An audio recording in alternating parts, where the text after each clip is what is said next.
Good morning, good afternoon, good evening, and welcome to today's Caffeine for the Soul.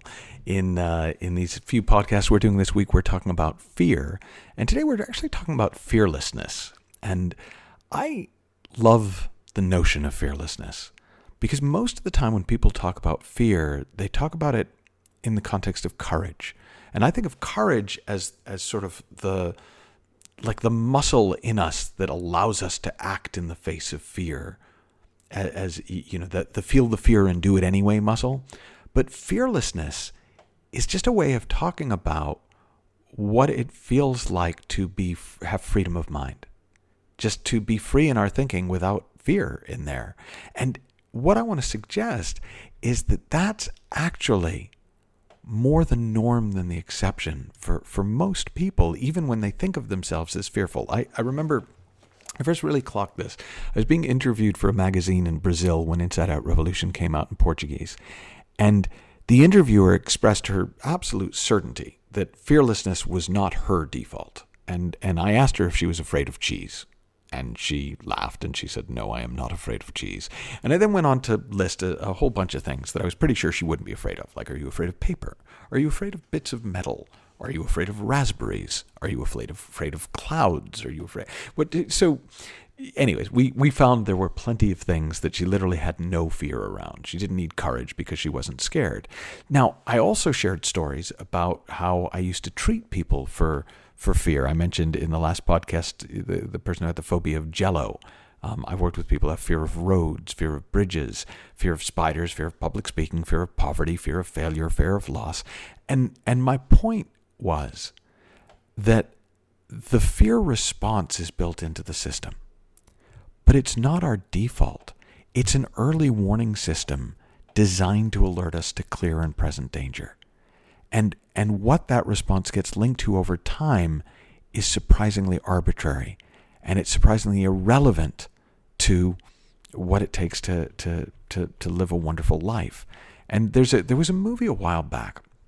I don't know if you saw the movie.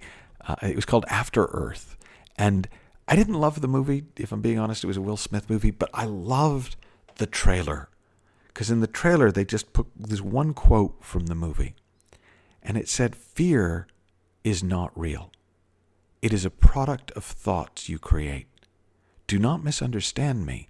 Danger is very real, but fear is a choice." Now, I'm not sure fear really is a choice, but it does raise the question of, well, okay, what is fear really? Like, where does fear go when it's not there anymore? Where does it come from? Is it waiting for us, or is it something that just arises in a moment of thought? And the interesting thing about it, the reason that that's not a no-brainer question is fear usually seems to come from something outside of us, some environmental stimulus, or sometimes it looks like it comes from inside our heads, but something separate, like, George Pransky, my mentor, calls them psychological boogeymen, those kind of scary thoughts that seem to have a life of their own. But when you look closely, you'll find every fear you experience is made of thought. So the most popular acronym for fear is false evidence appearing real. But it's not. It's thought appearing real. So we react to a thought of a raccoon biting or a dentist drilling or a person shouting as if it was actually happening to us right here, right now, which in consciousness it is, because we live in the feeling of our thinking, of thought in the moment. But we don't attribute the fear to the thought. We attribute the fear to the raccoon. We attribute it to the dentist. We attribute it to a person shouting. So in the Inside Out Revolution, I have an analogy of a person drawing a picture of a monster on a piece of paper and then running out of a room in terror.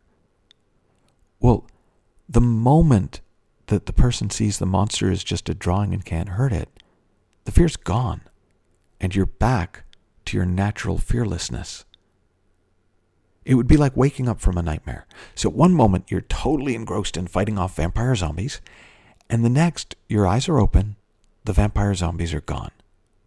Now, you might still have a little bit of adrenaline running through you, But there's no lasting after effects of the fear. There's no healing necessary. It was a dream. You get up, you get on with your day. But if we have a scary thought in our mind and we don't recognize it as thought, we don't recognize thought as the creator of feeling, we can be run ragged by it. We start to do things to avoid the imaginary consequences of the zombie vampires, and we don't see we've constructed the whole thing in our own mind. But the moment that you recognize that only thought can create feeling, the same thing that was so frightening starts to get fascinating. And that's the possibility for freedom at the heart of all fear. That's the reality of fearlessness underneath all our fearful thinking. The moment you see that your deepest, darkest fears are 100% made of thought, it opens you back up to the space within. It opens you back up to your innate fearlessness, to the space in your mind where you have innate health, you have wisdom, you have well-being. And when you start to see how much of your life and how effectively in your life you can live without fear,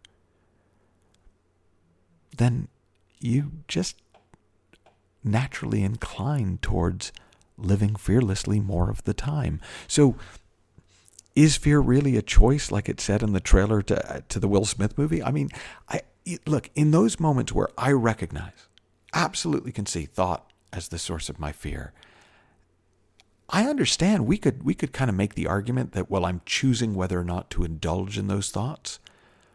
But that's also a bit like saying that at any moment you have a choice between hitting yourself in the head with a 2x4 or not hitting yourself in the head with a 2x4.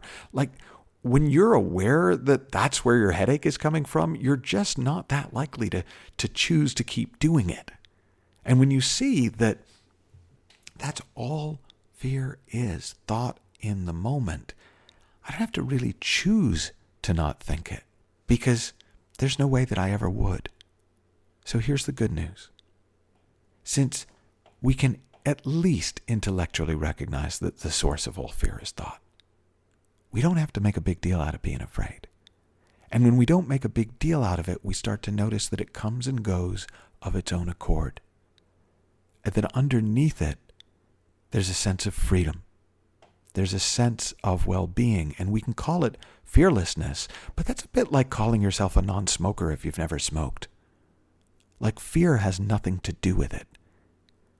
And when you're not scared of fear, you're left with something way more powerful than choice, and that is true and absolute freedom.